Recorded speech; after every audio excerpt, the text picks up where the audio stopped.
এই মহাবিশ্ব সৃষ্টি করেছেন 7 আকাশ 7টা মহাবিশ্ব। কয়টা? 7টা, মাত্র 6 দিনে। কয় দিনে? 6 দিনে। ফি সিত্তাতি আইয়াম, 6 দিনে। আল্লাহ পাকের একদিন কিন্তু আমাদের দিনের মতো নয়।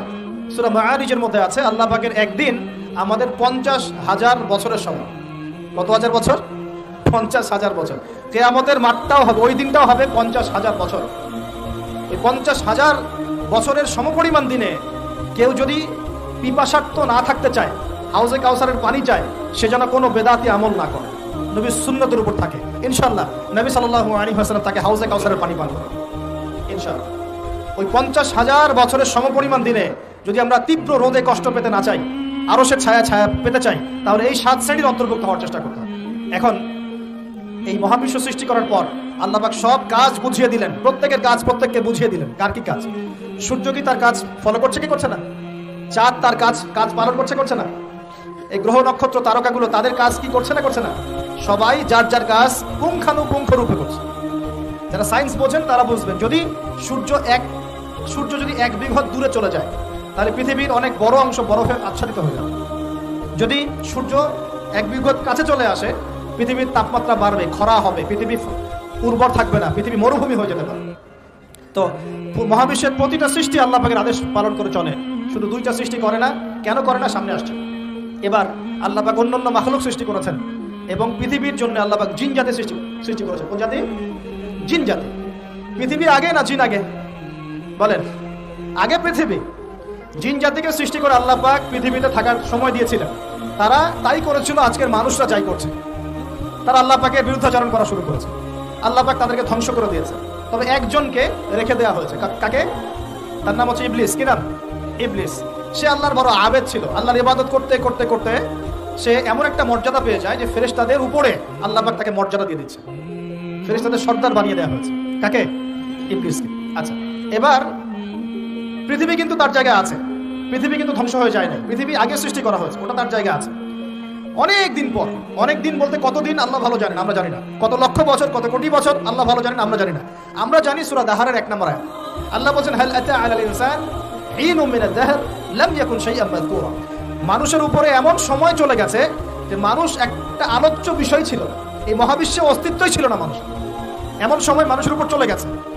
আমরা এখন মনে করি মানুষই সবকিছু, নাকি? আল্লাহ বলছেন একটা সময় ছিল মানুষের অস্তিত্বই ছিল।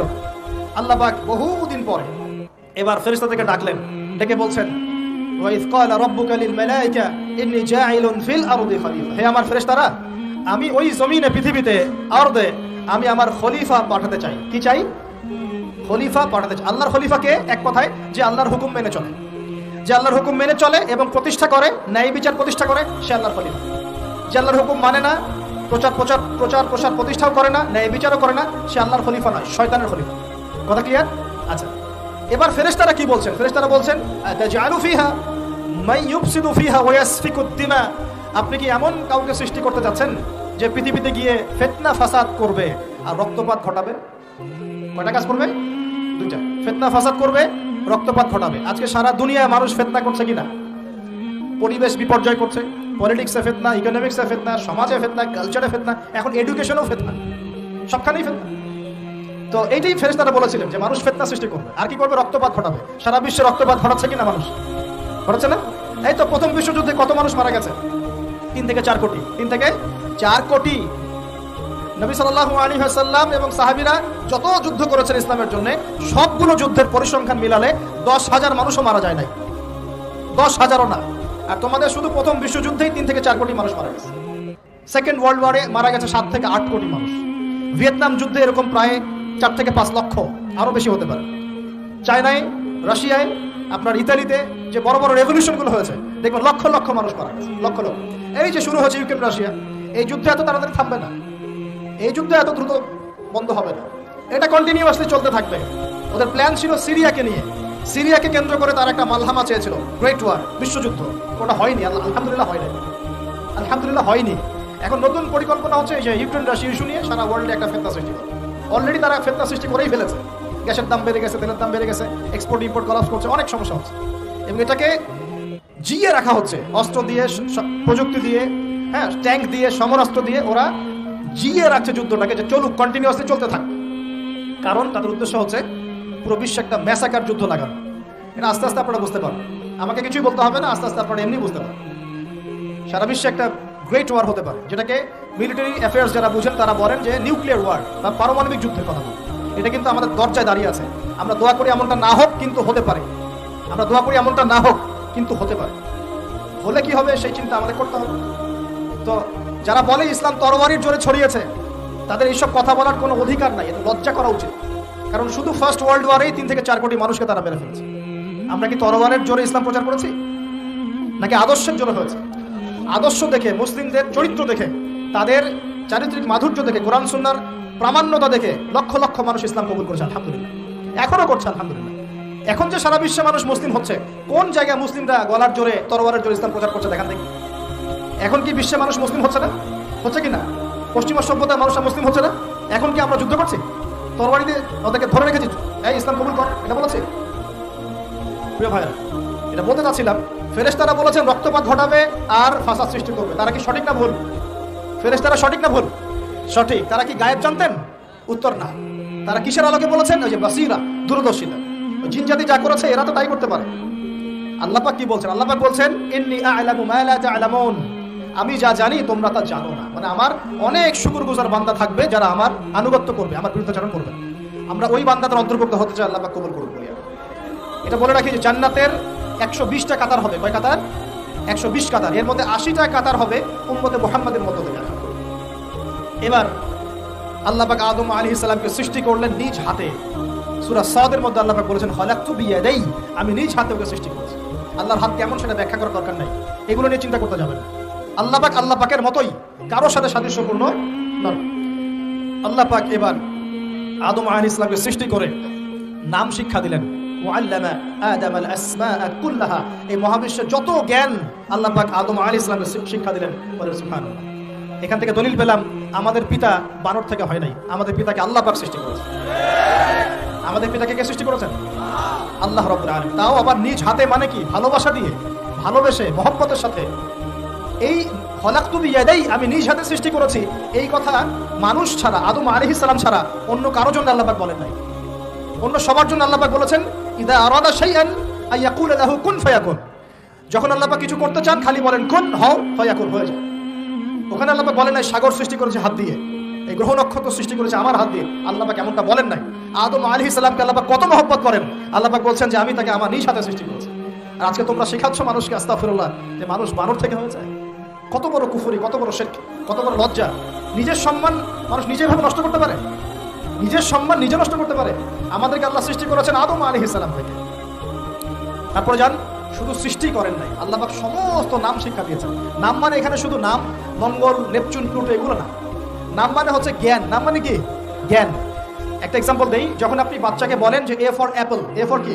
অ্যাপল যে শিখাচ্ছেন, অ্যাপল বলতে কিন্তু সে শুধুমাত্র একটা ওয়ার্ড শিখে না, ও কিন্তু শিখে অ্যাপল মানে একটা এমন কিছু যেটা খেতে হয়। কি করতে হয়? খেতে হয়। যখন আপনি শেখান এ ফর অ্যান্ট, ও বুঝতে পারে অ্যান্ট হচ্ছে একটা সৃষ্টি, এটা চলাচল করে, কালো কালো দেখতে। ও কিন্তু মাথার মধ্যে ওটা ছবি এঁকে নেয়। তো এটা নাম মানে শুধু নাম না, জ্ঞান। আল্লাহ পাক আদম আলাইহিস সালামকে সমস্ত জ্ঞান শিক্ষা দিলেন। আল্লামাল ইনসান মা লাম ইয়ালাম, আল্লাহ বলছেন আমি মানুষকে সেই জ্ঞান শিক্ষা দিয়েছি যা মানুষ জানতো না। মানে আমরা সৃষ্টিগতভাবে জ্ঞানী ছিলাম না, আল্লাহ পাক জ্ঞান শিক্ষা দিয়েছেন। কোন জ্ঞান শিক্ষা দিয়েছেন? যে জ্ঞান ফেরেশতাদেরও ছিল না। বলেন সুবহানাল্লাহ। আল্লাহ পাক জ্ঞান শিক্ষা দিয়ে ফেরেশতাদের সামনে নিয়ে গিয়ে বলছেন তোমরা এই নামগুলো বলো দেখি। ফেরেশতারা বলছেন লা ইলমা লানা ইল্লা মা আল্লামতানা, আল্লাহ আমাদের তো সেই জ্ঞান নাই, যা আপনি শিখিয়েছেন অতটুকুই জানি, এর বেশি জানি না। এবার আল্লাহ পাক বলছেন ইয়া আদম আম্বিহুম বিআসমাইহিম, আদম তুমি সব নাম বলে দাও দেখি। আদম আলাইহিস সালাম সমস্ত নাম ধর করে সব বলে দিলেন। আমাদের পিতা জ্ঞানী ছিলেন না? ছিলেন না? আল্লাহ পাক নিজে তাকে জ্ঞান শিক্ষা দিয়েছে। আর আমরা বলছি মানুষ আস্তাগফিরুল্লাহ অন্য প্রাণী থেকে আসছে। সুবহানাল্লাহ, কত অদূরদর্শী মানুষেরা, কত সুদূর প্রসারী একটা কুফরি মতবাদ। এবার আল্লাহ পাক আদম আলাইহিস সালামকে বলছেন তুমি নাম বলে দাও, তিনি সব নাম বলে দিলেন। এবার গিয়ে আল্লাহ পাক ফেরেশতাদেরকে বলছেন এবার তোমরা একটা কাজ করো। ইয কুলনা লিল মালাইকাতি ইসজুদু লি আদম, তখন আল্লাহ পাক বলছেন যে আমি ফেরেশতাদেরকে বললাম তোমরা সবাই এখন আদমকে সিজদা করো। বলেন সুবহানাল্লাহ। কত সম্মান আমাদের পিতা। মহাবিশ্বে ফেরেশতাদের সামনে আল্লাহ পাক তাকে সিজদা করালেন ফেরেশতাদেরকে দিয়ে। ফাসাজাদু, সবাই সিজদা করলো, ইল্লা ইবলিস। কে সিজদা করলো না? ইবলিস। এখানে একটা বিষয় মনে রাখেন, আমাদের পিতাকে কিসের কারণে সম্মানিত করা হয়েছে? শারীরিক গঠন, চেহারা সৌন্দর্য, টাকা পয়সা, রিজিক, কোনটার কারণে? এইটাই মনে রাখবেন। মুসলিম উম্মাহ যদি আজকে সারা বিশ্বের নেতৃত্ব দিতে চায়, সবাইকে জ্ঞানী হতে হবে, জ্ঞানের বিপ্লব ঘটাতে হবে। বলেন সুবহানাল্লাহ, বলেন আমিন। এই জ্ঞানের বিপ্লব ঘটাতে পারলে ইনশাআল্লাহ মুসলিম উম্মাহ আবার সেই জায়গায় যাবে যেখান থেকে আমরা এসেছি। জ্ঞান ছাড়া আমরা কিচ্ছু করতে পারবো না। আর এই জ্ঞান মানে শুধু একমুখী শিক্ষা নয়, জেনারেল শিক্ষা, ইসলামিক শিক্ষা, এই দুইটাকে হারমোনিয়াসলি কম্বাইন্ড করতে হবে, করে এমন জ্ঞান অর্জন করতে হবে যে জ্ঞান দিয়ে বিশ্বকে আমরা চ্যালেঞ্জ করতে পারি। এটাই এই বিশ্বের সবচেয়ে বড় চ্যালেঞ্জ এখন, মুসলিমদের সবচেয়ে বড় চ্যালেঞ্জ এখন এটাই, ইসলামিক শিক্ষা এবং জেনারেল শিক্ষাকে একত্রিত করে এমন প্রজন্ম তৈরি করা যে প্রজন্ম আগামী দিনে উম্মাহকে নেতৃত্ব দেবে ইনশাআল্লাহ। এই একটা কাজ যদি কেউ করে যেতে পারে, আল্লাহ পাক তৌফিক দেখ, আমরা দোয়া করি আল্লাহ পাক এমন নেতা আমাদের উপরে নিয়ে আসুক যারা এরকম প্রজেক্ট লঞ্চ করতে পারে। বলেন আমিন। দোয়া করতে কোনো সমস্যা? অথবা যদি কেউ হাল না ধরে, আল্লাহ পাক যেন এমন কিছু মানুষ তৈরি করে দেন যারা এই জ্ঞানতাত্ত্বিক বিপ্লব নিয়ে কাজ করবে ইনশাআল্লাহ। এটা সবচেয়ে ইম্পর্টেন্ট কাজ এখন, না হলে আজকে থেকে 20-30 বছর পরে এই প্রজন্মকে আপনি আর খুঁজে পাবেন না। দেখবেন এমন প্রজন্ম চলে আসছে যারা বলবে আল্লাহর সাথে আমাদের কোনো সম্পর্ক নাই, নামাজ পড়বে না, রোজা রাখবে না, যাকাত দিবে না, আল্লাহকে চিনবে না। দেখে নিয়েন, আমরা দোয়া করি এমনটা না হোক, কিন্তু যদি আমরা হাল ছেড়ে দিই এখন এমনটাই হবে সামনে। এটা খিদিরের দৃষ্টিভঙ্গি দিয়ে আপনাদেরকে বললাম, জ্ঞানতাত্ত্বিক রেভলিউশন দরকার। যদি কেউ কোনো উদ্যোগ না গ্রহণ করে, অ্যাটলিস্ট বাসায় পারিবারিকভাবে হলেও আপনাকে শেখাতে হবে সন্তানকে, কোনো অপশন নাই। এবার সাজদা সবাই সেজদা করেছে ইল্লা ইবলিস, ইবলিস করে নাই। কেন করছে না? ইবলিসের সমস্যাটা কি? ইবলিসকে আল্লাহ পাক জিজ্ঞাসা করছেন, মা মানাআকা আল্লা তাসজুদা ইযা আমারতুক, আমি তোমাকে আদেশ করলাম আদমকে সেজদা করতে, কে তোমাকে নিষেধ করলো সেজদা করতে? ইবলিস বলছে, বেশি চালাক, বেশি বোঝে যারা, অতিরিক্ত বুদ্ধিজীবী। ইবলিস ছিল বেশি বুদ্ধিজীবী। ইবলিস ছিল কি? অতিরিক্ত মাত্রার বুদ্ধিজীবী। আছেন আমাদের সমাজের কিছু মানুষ, ও বলছে খালাকতানি মিন নার, আমাকে সৃষ্টি করেছেন আগুন দিয়ে, আগুন তো সুপিরিয়র মাটির চাইতে। ওয়া খালাকতাহু মিন তিন, আর আপনি এই আদমকে সৃষ্টি করেছেন মাটি থেকে, কাদা মাটি দিয়ে, আমি কেন আদমকে সেজদা করতে যাব? যুক্তি, অতি যুক্তিবাদী, অতি বুদ্ধি। আল্লাহ পাক বলছেন ফাখরুজ মিনহা ফাইন্নাকা রাজিম, এখান থেকে বের হয়ে যাও, তুমি অভিশপ্ত। ফাইন্না আলাইকা লা'নাতা ইলা ইয়াউমিদ্দিন, আমার আদেশ লঙ্ঘন করার কারণে কিয়ামত পর্যন্ত তোমার উপর লানত অভিশাপ বসবে। আল্লাহ পাক তাড়িয়ে দেবে একদম, থ্রোন অ্যাওয়ে। আমরা বলি না আউযু বিল্লাহি মিনাশ শাইতানির রাজিম, রাজিম শব্দের মানে হচ্ছে বিতাড়িত, থ্রোন অ্যাওয়ে, কার্সড, যাকে অভিশাপ করা হয়েছে। এবার ভালো করে শোনেন প্রিয় ভাই, ইবলিসের এই স্টেটমেন্টগুলো শোনেন। এবার ইবলিস বলছে রব্বি আনজিরনি ইলা ইয়াউমি ইউবআসুন, এই স্টেটমেন্টটা ভালো করে শোনেন। ইবলিস বলছে রব্বি, হে আমার রব। ইবলিস বলছে রব্বি, হে আমার রব। ইবলিস বলছে রব্বি, হে আমার রব, আমাকে অবকাশ দিন, আনজিরনি, আমাকে অবকাশ দিন, ইলা ইয়াউমি ইউবআসুন, কিয়ামত দিবস পর্যন্ত। ইবলিস আল্লাহকে বিশ্বাস করে কি করে না? ইবলিস আস্তিক না নাস্তিক? বলেন। ইবলিস বলছে রব্বি, রব্বি মানে কি? হে আমার রব। রব্বি মানে রব না, রব্বি মানে আমার রব। রব্বুন মানে রব, রব্বুহু তার রব, রব্বুহুম তাদের রব, রব্বুকা মানে তোমার রব, রব্বুকুম মানে তোমাদের রব, রব্বি মানে কি? আমার রব, রব্বুনা আমাদের রব। এটা গ্রামার, বুঝতে পারছেন? ইবলিস বলছে রব্বি মানে কি? হে আমার রব, আনজিরনি, আমাকে অবকাশ দিন, ইলা ইয়াউমি ইউবআসুন, কিয়ামত দিবস পর্যন্ত। ইবলিস আস্তিক না নাস্তিক? তাহলে এখন বলেন তো, আমরা যারা দুনিয়াতে আল্লাহকে অস্বীকার করছি তারা ইবলিসের চেয়ে বড় না ছোট? দলিল দিলাম তো, নাকি এমনি এমনি বললাম? আচ্ছা, আল্লাহ পাক বলছেন যাও, ফাইন্নাকা মিনাল মুনজারিন, তোমাকে অবকাশ দেয়া হলো, কারণ কিয়ামত পর্যন্ত সময় আল্লাহর কাছে খুব বেশি কিছু না, এক দিনেরও কম, অল্প সময়, একটা সকাল একটা সন্ধ্যার পর। ঠিক আছে, দিলাম, যাও। এবার ইবলিস চ্যালেঞ্জ করছে। এই চ্যালেঞ্জটা আমাদের সবাইকে মনে রাখতে হবে, সারা জীবন ইবলিসের এই স্টেটমেন্টটা মনে রাখতে হবে। সেটা কি? ইবলিস বলছে ফাবিমা আগওয়াইতানি, সূরা আরাফ পড়ে দেখবেন। ইবলিস বলছে ফাবিমা আগওয়াইতানি, আপনি যে আদমের কারণে আমাকে আজকে বের করে দিলেন জান্নাত থেকে, লাআকুদান্না লাহুম সিরাতাকাল মুস্তাকিম, আমি সেই আদমের সরল পথে ওত পেতে বসে থাকবো, চুপটি ঘাপটি মেরে বসে থাকবো, ঘাপটি মেরে ওর জন্য বসে থাকবো। আর সুম্মা লায়াতিয়ান্না মিন বাইনি আইদিহিম, আমি অবশ্যই তার সামন থেকে আসবো। সুম্মা লায়াতিয়ান্নাহুম মিন বাইনি আইদিহিম, আমি আদম সন্তানদের সামন থেকে আসবো, সামন থেকে মানে সরাসরি ওয়াসওয়াসা দিব। ওয়া মিন খালফিহিম, পেছন থেকে আসবো মানে পিছন থেকে ওয়াসওয়াসা দিব। ওয়া আন আইমানিহিম, ডান দিক থেকে ওয়াসওয়াসা দিব। ওয়া আন শামাইলিহিম, বাম দিক থেকে আসবো। ওয়ালা তাজিদু আকসারাহুম শাকিরিন, আপনি বেশিরভাগ আদম সন্তানকে শুকরগুজার পাবেন না। ইবলিস ঠিক বলেছে না ভুল বলেছে? বেশিরভাগ মানুষ নামাজ পড়ে না, বেশিরভাগ মানুষ সুদ খায় কি খায় না, বেশিরভাগ মেয়ে এখন বেপরদায় চলে কি চলে না, বেশিরভাগ মানুষ এখন অন্যায় করে কি করে না, বেশিরভাগ মানুষই আল্লাহ থেকে দূরে চলে। ইবলিস কিন্তু ঠিকই বলেছে, ঠিক বলে নাই? আচ্ছা, আল্লাহ পাক বলছেন ঠিক আছে যাও, তোমার চ্যালেঞ্জ তোমার জায়গায়, তবে আমার বান্দারা যদি সারা জীবন অন্যায় করার পরে একবার, যদি খালি একবার, একটা বার মন থেকে তাওবাতান নাসুহা মানে প্রকৃত তওবা করে, খালেস তওবা করে, আল্লাহর কাছে ফিরে আসে, বলে আস্তাগফিরুল্লাহ, আল্লাহ আমাকে মাফ করে দাও, রব্বিগফির ওয়ারহাম, আল্লাহ মাফ করো, ক্ষমা করো, আস্তাগফিরুল্লাহাল্লাযী লা ইলাহা ইল্লা হুয়াল হাইয়ুল কাইয়্যুম ওয়া আতুবু ইলাইহি, বা আমার কাছে একটা বার যদি মাফ চায়, ক্ষমা চায়, তার সারা জীবনের গুনাহ আমি মাফ করে দেব। আর কি চাই? ওই যে বললাম না, আমাদেরকে ভালোবেসে আল্লাহ সৃষ্টি করেছেন। এবার ইবলিস চলে গেল, আর আদম আলাইহিস সালামের পাঁজর থেকে আল্লাহ পাক সৃষ্টি করলেন হাওয়া আলাইহিস সালাম। বলে সুবহানাল্লাহ। কারণ সঙ্গিনী ছাড়া আমরা চলতে পারবো না। পারবো? যারা চিরকুমার সঙ্গে নাম লেখাচ্ছ, এগুলো থেকে বের হয়ে আসো। এখন চিরকুমার থাকার টেন্ডেন্সি মানুষের। চিরকুমার থাকতে হবে কেন? সঙ্গীত দরকার আছে কি নাই? আছে। একা একা লাগে, মানুষ একা একা চলতে পারে না। ইব্রাহিম আলাইহিস সালাম একা চলে আসছেন, তার সাথে সারা আলাইহিস সালাম ছিলেন। আমাদের নবীজি যখন একা, তার সাথে খাদিজা রাদিয়াল্লাহু আনহা ছিলেন। ঠিক আছে? ঠিক একইভাবে আদম আলাইহিস সালাম একা একা জান্নাতে, আল্লাহ পাক তার পাঁজর থেকে সৃষ্টি করলেন কাকে? হাওয়া আলাইহিস সালাম। বলে রাখি, হাওয়া আলাইহিস সালাম ছিলেন পৃথিবীর সবচেয়ে সুন্দরী নারীদের একজন। দুজন নারীকে সবচেয়ে সুন্দরী বলা হয়। কয়জন? একজন হাওয়া আলাইহিস সালাম, আর একজন ইব্রাহিম আলাইহিস সালামের স্ত্রী সারা আলাইহিস সালাম। মনে থাকবে? এখানে মনে রাখবেন, নিজে যদি পবিত্র থাকেন, নিজের চরিত্রকে পবিত্র রাখেন, ইনশাআল্লাহ আপনি সব দিক থেকে ভালো একজন মেয়ে পাবেন। নিজের চরিত্র ঠিক থাকবে না, জিনা করবেন, 10 ঘাটের পানি খেয়ে আসবেন, দেখবেন যাকে বিয়ে করেছেন ও 15 ঘাটের পানি খেয়ে আসে। সতর্ক থাকবেন। আল্লাহ পাক হেফাজত করুন না, বলি আমিন। এবার তারা দুজন জান্নাতে থাকতে লাগলেন। আল্লাহ পাক বলছেন, একটু মনোযোগ দেন, আল্লাহ বলছেন যে তোমরা দুজন জান্নাতে থাকো। ফাকুলা মিনহা রাগাদান হাইসু শিতুমা, জান্নাতে যা ইচ্ছা তোমরা খাও, কোনো সমস্যা নেই, থাকো, খাও। ওয়ালা তাকরাবা হাদিহি শাজারা, কিন্তু একটা আদেশ করছি তোমাদেরকে, এই যে গাছটা দেখছো, এই গাছের কাছেও যাবে না। শব্দগুলো বোঝার চেষ্টা করো। আল্লাহ পাক বলছেন না যে গাছের ফল খাবে না, আল্লাহ পাক বলছেন গাছের কাছেও যাবে না। ঠিক যেমন আল্লাহ বলছেন ওয়ালা তাকরাবু আমওয়ালাল ইয়াতীম, এতিমের মালের কাছেও যাবে না। আল্লাহ বলছেন না এতিমের মাল খেও না। আল্লাহ বলছেন ওয়ালা তাকরাবু জিনা, জিনার কাছেও যেও না। আল্লাহ কিন্তু বলছেন না জিনা করো না। ঠিক একই ভাষায় আল্লাহ পাক বলছেন ওয়ালা তাকরাবা হাদিহি শাজারা, তোমরা দুজন এই গাছের কাছেও যাবে না। That's all. আর কোনো সমস্যা নাই, জান্নাতে থাকো। এবার তারা জান্নাতে থাকতে লাগলেন। থাকতে থাকতে এক পর্যায়ে ইবলিস ওয়াসওয়াসা দেওয়া শুরু করলো।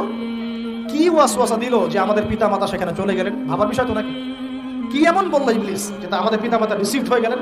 এই কথাটা আছে সূরা তাহায়। কোন সূরা? তাহা পড়ে দেখুন। আল্লাহ পাক বলছেন, ইবলিস আমাদের পিতাকে বোঝাচ্ছে, বলছে ইয়া আদম, হে আদম, হাল আদুল্লুকা, আমি কি তোমাকে জানিয়ে দিব, খবর দিব, আলা শাজারাতিল খুলদি ওয়া মুলকিন লা ইয়াবলা, এমন একটা গাছের কথা কি জানিয়ে দিব যেই গাছের কাছে গেলে বা তার ফল খেলে তুমি দুটো জিনিস পাবে, চিরস্থায়িত্ব পাবে, কোনোদিন মরবে না, আর বিশাল ক্ষমতার মালিক হবে। অন্য আয়াতে আসছে যে তোমরা ফেরেশতা হয়ে যাবে। এই দুটো কথা। তাহলে কি প্রলোভন দিল? চিরস্থায়িত্বের প্রলোভন এবং কি অমরত্বের প্রলোভন। অমরত্ব এবং ক্ষমতা। একটু মনোযোগ দেন, এই দুনিয়াতে যারা আল্লাহর পথ থেকে বিচ্যুত হয়ে গেছে, বেশিরভাগ এই দুটার ফাঁদে পড়েছে।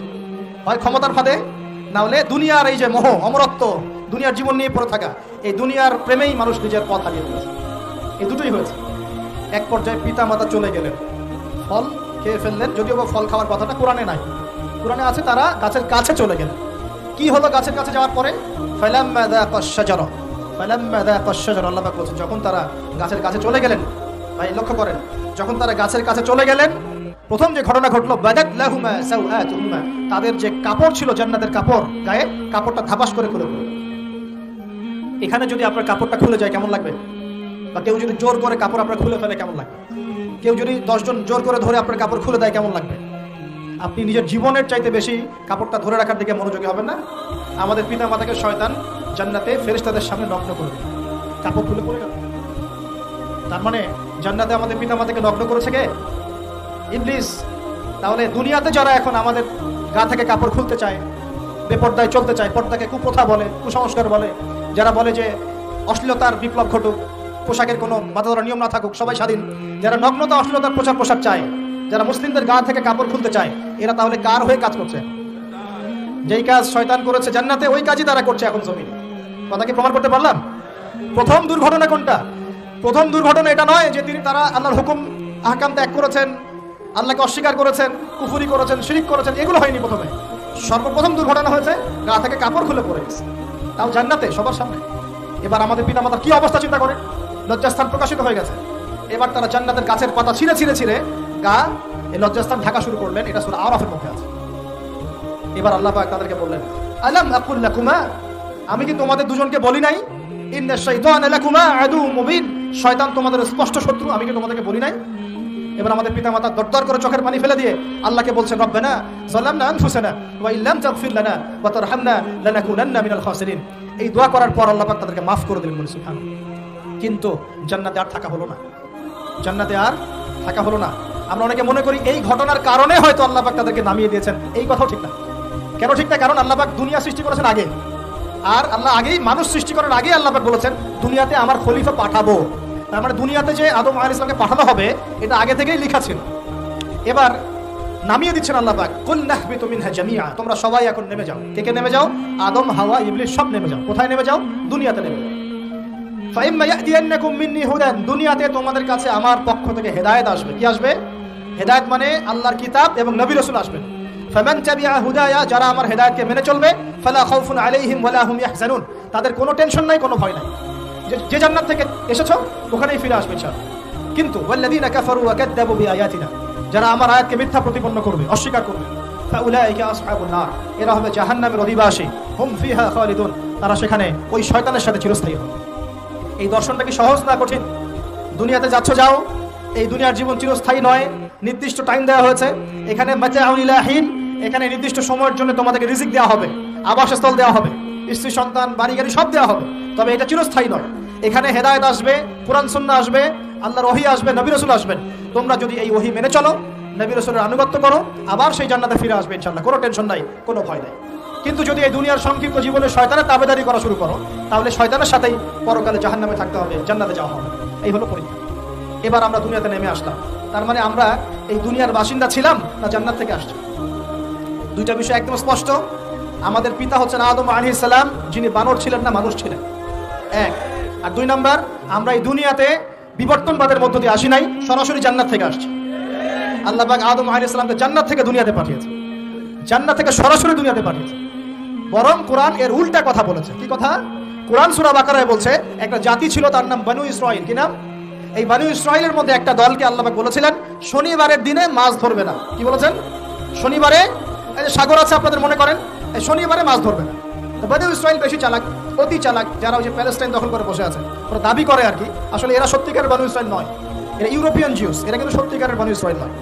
এখন এরা অতি চালাক, মাছ ধরে নাই, কিন্তু মাছ ধরার বাদ দিয়ে রাখছে, মাছ আসে বাদ দিয়ে রাখি, পরে ধরবো। এই পাপের কারণে, এই সীমা লঙ্ঘন করার কারণে সূরা বাকারা এবং সূরা আরাফে আল্লাহ পাক বলেছেন ওই মানুষগুলোকে আল্লাহ পাক বানর বানিয়ে দিয়েছে। তাহলে মানুষ থেকে বানর হয়েছে এই দলিল কোরআনে আছে, পড়ে দেখেন। মানুষ থেকে যে বানর হয়েছে এই দলিল কোরআনে আছে, সূরা বাকারায় আছে, সূরা আরাফের মধ্যে আছে। শনিবারের সীমা লঙ্ঘন করার কারণে এই অপরাধ, এই পরিণতি আল্লাহ পাক কিছু মানুষকে দিয়েছে। তারা এখনো জীবিত আছে কিনা আমরা জানি না, ওদেরকে আল্লাহ পাক মেরে ফেলেছেন না বেঁচে আছে আমরা এগুলো জানি না, কারণ কোরআন এগুলো নিয়ে কথা বলে না, এতটুকু কোরআন বলেছে। তবে এখনো কিন্তু বহু বাইরের মানুষ আকৃতির প্রাণীকে আল্লাহ পাক ভেতর থেকে বানর বানিয়ে দিচ্ছেন না? এটা নিয়ে একটা কথা বলতে চাই, সেটা হলো কিয়ামতের আগে আগে আরো কিছু মানুষকে আল্লাহ পাক কিন্তু শূকর এবং বানরে পরিণত করবে। এই হাদিসটা কি জানেন? হাদিসটা শুনে রাখেন, এটা আখিরুজ জামান বা কিয়ামতের আলামত সংক্রান্ত হাদিসগুলোর মধ্যে পাবেন। আল্লাহর রাসূল সাল্লাল্লাহু আলাইহি ওয়াসাল্লাম বলেছেন কিয়ামতের আগে আগে আমার উম্মতের মধ্যে, ভালো করে শোনেন, কিয়ামতের আগে আগে আমার উম্মতের মধ্যে একদল মানুষ বের হবে যারা মদ পানকে হালাল মনে করবে। কাকে? মদ পান করাকে হালাল মনে করবে। যারা বাদ্যযন্ত্র, গায়িকা, নায়িকা এগুলো নিয়ে নর্তকী নাচাবে রাতের বেলা, এগুলোকে হালাল মনে করবে। যারা অশ্লীলতা, বেহায়াপনাকে জায়েজ করে নিবে, ঠিক আছে, এরকম কয়েকটা পাপের কথা বলে নবীজি বলছেন একদিন সকালবেলা আল্লাহ পাক তাদেরকে ঘৃণিত বানরে পরিণত করবে। এটা হবে সামনে, কখন কিভাবে হবে আল্লাহ ভালো জানেন। এবার আমি কনসেপ্টে চলে আসি।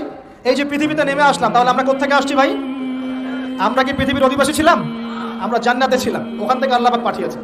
এবার পৃথিবীতে এসে আদম আলাইহিস সালামের যুগে খুব একটা দুর্ঘটনা ঘটে নাই, একটা ঘটেছে। কয়টা? একটা।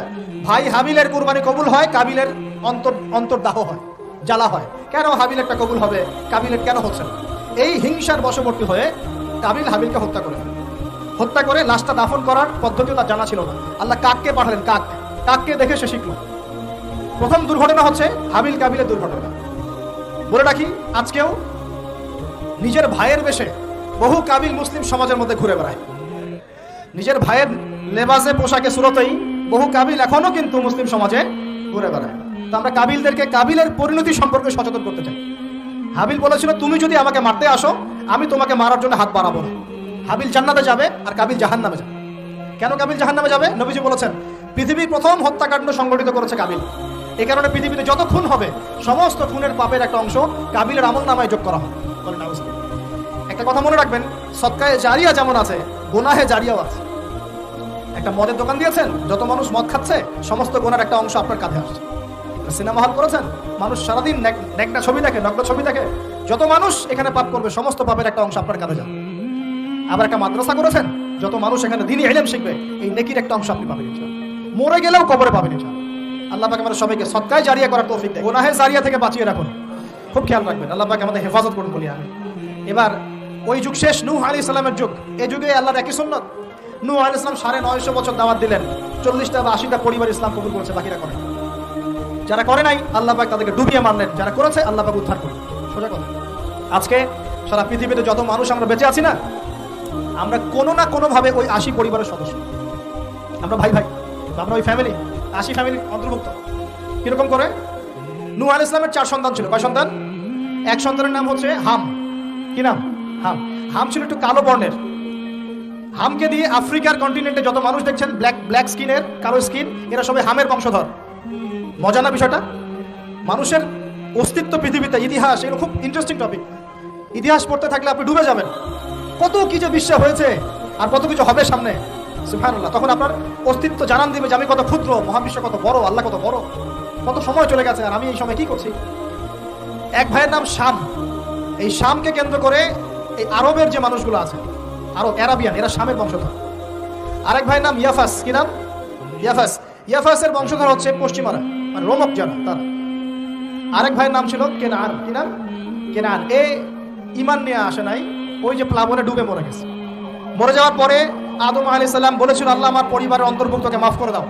আল্লাহ বলেছেন লাইসা মিন আহলিক, সে তোমার পরিবারের কেউ না। নবীর সন্তান হওয়ার পরেও ঈমান না আনার কারণে সে জাহান্নামে গেছে। আর আমরা আর কি এমন মানুষ, অমুক আলেমের সন্তান, অমুক বক্তার সন্তান, হ্যাঁ অমুক পীরের নবাবজাদা, অমুক তমুক, এইসব বড়াই করে লাভ নেই।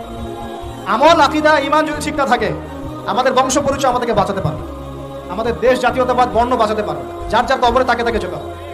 নিজের আমল নিয়ে ফিকির করে, নিজের কবর নিয়ে ফিকির করে, অন্যের দিকে চোখ দেওয়া বন্ধ করেন, আগে নিজের কবর ফিকির করেন। আল্লাহ পাক সবাইকে তৌফিক এনায়েত করুন বলি। যারা বুদ্ধিমান তারা নিজেকে নিয়ে ব্যস্ত থাকে, যারা অহংকারী, উদ্ধত, এরা মানুষের পিছনে পড়ে থাকে। আল্লাহ পাক আমরা সবাইকে নিজের চেহারা আয়নায় দেখার তৌফিক দান করুন। প্রিয় ভাইরা, নূহ আলাইহিস সালামের যুগ চলে গেল, 950 বছর দাওয়াত দেওয়ার পরে এই পরিণতি হয়েছে। এরপরে আসছে ইব্রাহিম আলাইহিস সালামের সময়। আল্লাহ পাক তাকে উদ্ধার করেছেন, অগ্নি পরীক্ষা থেকে বাঁচিয়েছেন, নমরুদকে আল্লাহ পাক ধ্বংস করেছেন। আল্লাহ পাক এরপরে এনেছেন আদ জাতির হুদ আলাইহিস সালাম এবং তার অনুসারীদেরকে আল্লাহ পাক বাঁচিয়েছেন, বাকিদেরকে ধ্বংস করে দিয়েছেন ঝড় দিয়ে, বায়ু প্রবাহ দিয়ে। সামুদ জাতি এসেছে, সামুদ জাতিকে আল্লাহ পাক ধ্বংস করেছেন বজ্রপাত দিয়ে, বিদ্যুৎ দিয়ে। আর সালেহ আলাইহিস সালাম এবং তার অনুসারীদেরকে বাঁচিয়ে দিয়েছেন। ফেরাউনের যুগ এসেছে, আল্লাহ পাক মূসা আলাইহিস সালাম এবং বনু ইসরাঈলকে বাঁচিয়েছেন, ফেরাউনকে ডুবিয়ে মেরেছেন লোহিত সাগরে। ঈসা আলাইহিস সালামের যুগ আসছে, একই সুন্নাত। ঈসা আলাইহিস সালামকে আল্লাহ পাক শুধু রক্ষাই করেন নাই, নিজের কাছে উঠিয়ে নিয়েছেন। সুবহানাল্লাহ। তিনি আবারও আসবেন পৃথিবীতে ইনশাআল্লাহ। যতদিন না তিনি আসছেন এবং এই পৃথিবীতে 40 বছর রাজত্ব না করছেন, কিয়ামত হবে না ইনশাআল্লাহ। যতদিন পর্যন্ত ঈসা আলাইহিস সালাম আবার ব্যাক না করছেন এবং এই জেরুজালেম থেকে সারা বিশ্বে খিলাফা কায়েম না করছেন, 40 বছর শাসন না চালাচ্ছেন, কিয়ামত হবে না ইনশাআল্লাহ। এটা সামনে অপেক্ষা করছে। এবং নবী সাল্লাল্লাহু আলাইহি ওয়াসাল্লামের যুগে আবু জাহেল, আবু লাহাব বা সাইবাদেরকে আল্লাহ পাক ধ্বংস করেছেন, আল্লাহর নবী এবং সাহাবীদেরকে আল্লাহ পাক সম্মানিত করেছেন। আপনি কি পুরো হিস্ট্রির মধ্যে একটা সুন্নত দেখতে পাচ্ছেন, কমন সুন্নত? কি সুন্নত? প্রত্যেক যুগে যুগে যারাই আল্লাহর ওই যে বিধান মেনে চলেছে, সমকালীন নবী রাসূলদের আনুগত্য করেছে, আল্লাহ পাকের আনুগত্য করেছে, আল্লাহ পাক তাদেরকে উদ্ধার করেছেন দুনিয়াতেও পরকালে। প্রত্যেক যুগে যুগে যারাই আল্লাহকে মানে নাই, রাসূলকে মানে নাই, আল্লাহর আসমানি কিতাবকে মানে নাই, বিরুদ্ধাচরণ করেছে, কুফরি করেছে, শিরক করেছে, আল্লাহ পাক সবাইকে ধ্বংস করে দিয়েছেন, কারো কোনো পরোয়া করেন।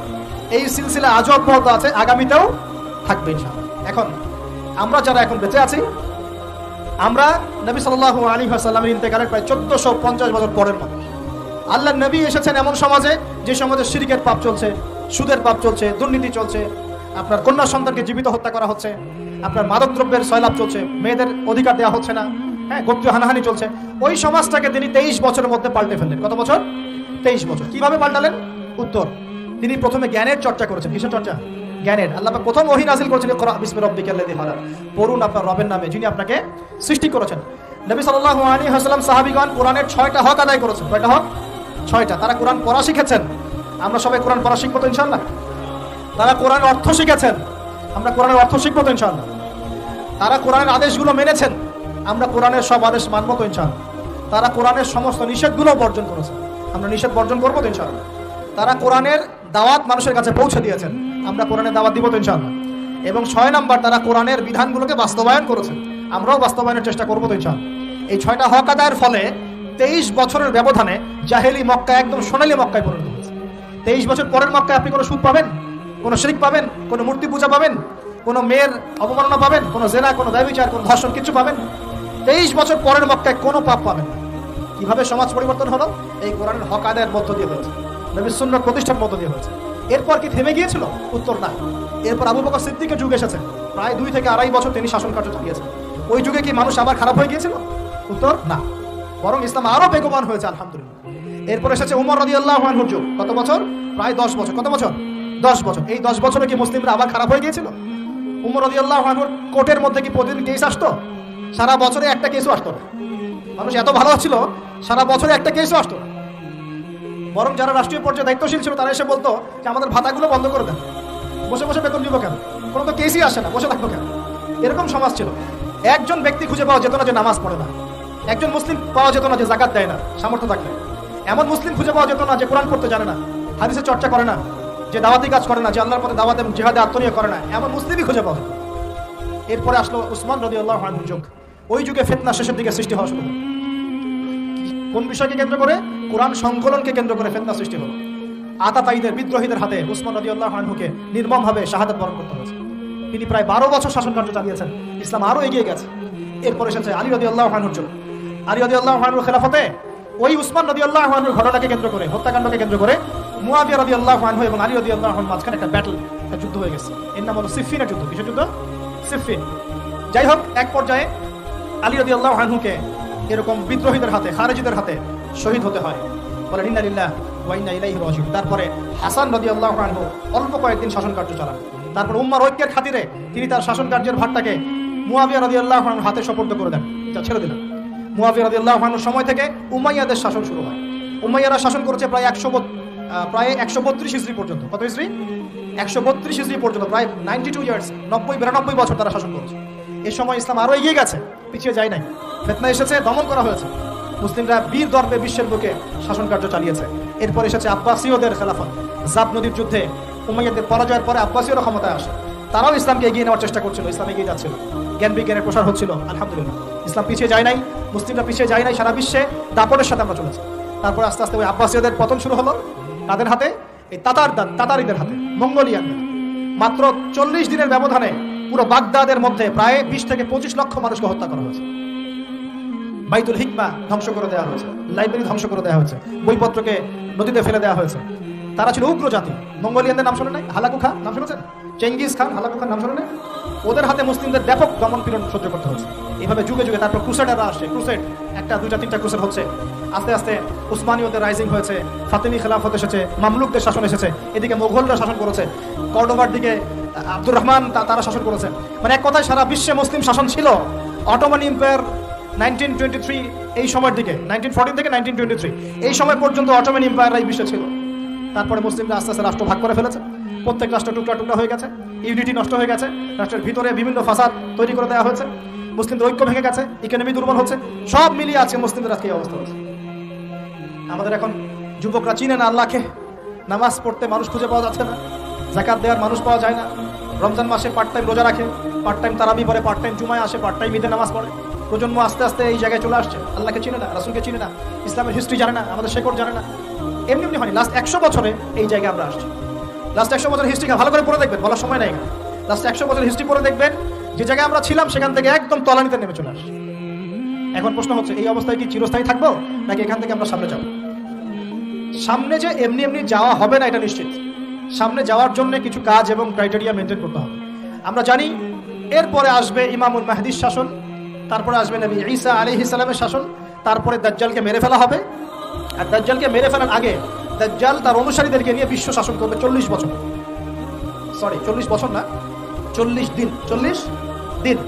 প্রথম দিন হবে 1 বছরের সমান, দ্বিতীয় দিন হচ্ছে 1 মাস, তৃতীয় দিন 1 সপ্তাহের সমান। তারপরে দিনগুলো আমাদের দিনের মতোই।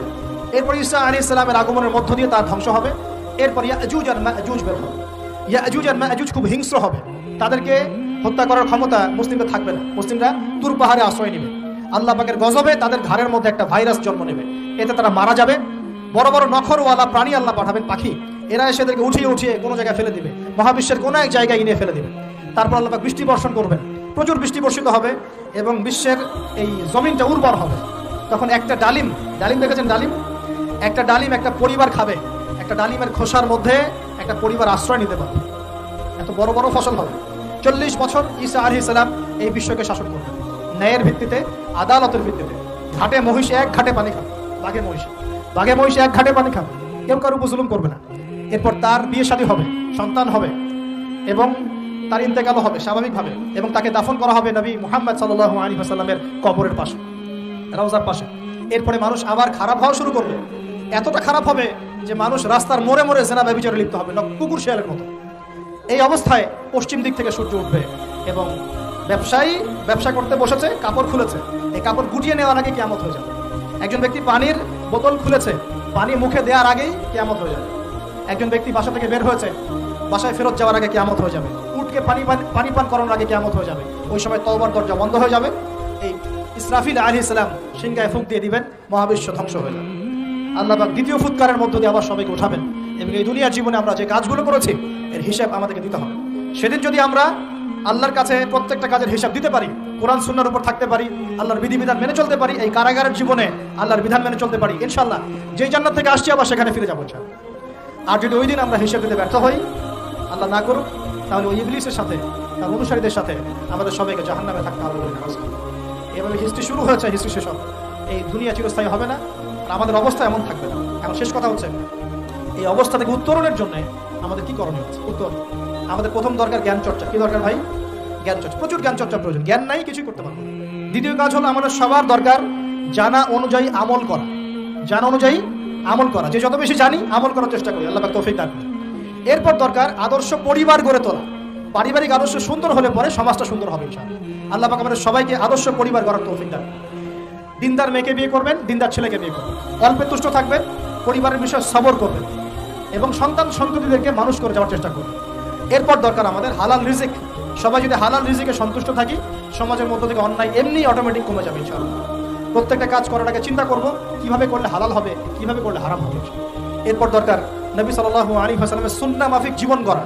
24 ঘন্টার দিন রাতে যে কাজগুলো আছে, এই কাজগুলোকে নবীর সুন্নাত অনুযায়ী করার চেষ্টা করব, আল্লাহ পাক তৌফিক দান করুন বলি আমি। আরো দরকার আমর বিল মারুফের কাজ করা, মানে সৎ কাজে আদেশ করা। আমাদের সবাইকেই দাওয়াতি কাজ করতে হবে। একজন দুজন করবে, বাকিরা করবে না এমন নয়, সবাইকেই পার্ট টাইম হলেও দাওয়াতি কাজ করতে হবে। নামাজ আপনি পড়ছেন, নামাজের দাওয়াত দেন। আপনি যাকাত দিচ্ছেন, যাকাতের দাওয়াত দেন। আপনি রমজান মাসে রোজা রাখছেন, অন্য ভাইকেও রোজা রাখতে উৎসাহিত করেন। আপনি সুদ খাচ্ছেন না, অন্য ভাইকেও নিষেধ করেন, ভাই আপনিও খায় না। আমি যা করি সেটা আপনি অবশ্যই প্রচার করুন, আপনি যা করেন সেটা আপনি প্রচার করবেন, যা করেন না সেটা বলতে যাওয়ার দরকার। তবে হ্যাঁ, আমলের কথা আপনি বলতেই পারেন। যদি আপনি তাহাজ্জুদ নিয়মিত পড়তে নাও পারেন, মানুষকে আপনি বলতে পারবেন তাহাজ্জুদের নামাজ পড়েন, তাহাজ্জুদ নামাজ পড়তে পড়া ভালো। ইনশাআল্লাহ আস্তে আস্তে আপনি নিজেও আমল করার চেষ্টা করবেন, আল্লাহ তৌফিক দান। আমর বিল মারুফ, সৎ কাজে আদেশ করতে হবে। আরেকটা হচ্ছে অসৎ কাজে নিষেধ করতে হবে। সৎ কাজে শুধু আদেশ করলেই হয় না, অসৎ কাজেও কি করতে হয়? নিষেধ করতে হয়। মনে রাখবেন, শুধু সৎ কাজে আদেশ করলেই জীবনেও কোনোদিন আপনার উপর কোনো বালা মুসিবত, বিপদ আপদ, গালি তহমত আসবে না। যখন আপনি সৎ কাজে আদেশের সাথে সাথে অসৎ কাজেও নিষেধ করা শুরু করবেন, তখন চতুর্দিক থেকে আপনার উপরে বাধা আসা শুরু হবে। এটাই সুন্নাত। তবে এটা নবীর সুন্নাত। আল্লাহ পাক বলেছেন, কুনতুম খায়রা উম্মাহ উখরিজাত লিন-নাস তা'মুরুনা বিল মা'রুফ ওয়া তানহাউনা 'আনিল মুনকার ওয়া তু'মিনুনা বিল্লাহ। আর আমাদের দায়িত্ব হচ্ছে পরবর্তী প্রজন্মকে মানুষ করে যাওয়া, নিজেদের জান মাল সময় শ্রম দিয়ে আল্লাহর জমিনে আল্লাহর দ্বীনটাকে প্রচার করা, প্রতিষ্ঠার চেষ্টা করা এবং চরমপন্থী না হওয়া, আবার গোলালু মার্কা শৈথিলতাবাদীও না হওয়া, মধ্যমপন্থী থাকা, নিজের দায়িত্ব পালন করা, অন্যকে দিনের দিকে ডাকা। আমাদের ঊর্ধ্বতন কর্তৃপক্ষ যারা থাকবে সবার সামনে ইসলামটাকে যুগোপযোগীভাবে সত্য মিথ্যাকে স্পষ্ট করে দিয়ে উপস্থাপন করা। তারা যদি কবুল করে আলহামদুলিল্লাহ, যদি নাও করে তাদের দায়িত্ব তাদের, আমাদের দায়িত্ব আমাদের। আল্লাহ রাব্বুল আলামিন আমাদের সবাইকে কুরআন সুন্নাহ মাফিক জীবন করার তৌফিক দান করুন বলি আমিন। আমাদের সবাইকে আল্লাহ পাক পুরো ওয়ার্ল্ড হিস্ট্রি পড়ার তৌফিক দান করুন, কোরআনের জ্ঞানী হওয়ার তৌফিক দেন, এর অর্থ বোঝার তৌফিক দান করুন, নবীর সুন্নাহ মাফিক জীবন করার তৌফিক দান করুন, হালাল খাওয়ার তৌফিক দেন, আদর্শ পরিবার গড়ার তৌফিক দান করুন এবং দিন ইসলামকে বিজয়ী করার জন্য আমাদের জানমাল সময় শ্রম ব্যয় করে আল্লাহর পথে কাজ করার তৌফিক এনায়েত করুন। সকলেই বলে আমিন। أقول قولي هذا أستغفر الله لي ولكم ولسائر المسلمين. بارك الله لنا ولكم بالآية الحكيم إنه تعالى جواد كريم بر رحيم.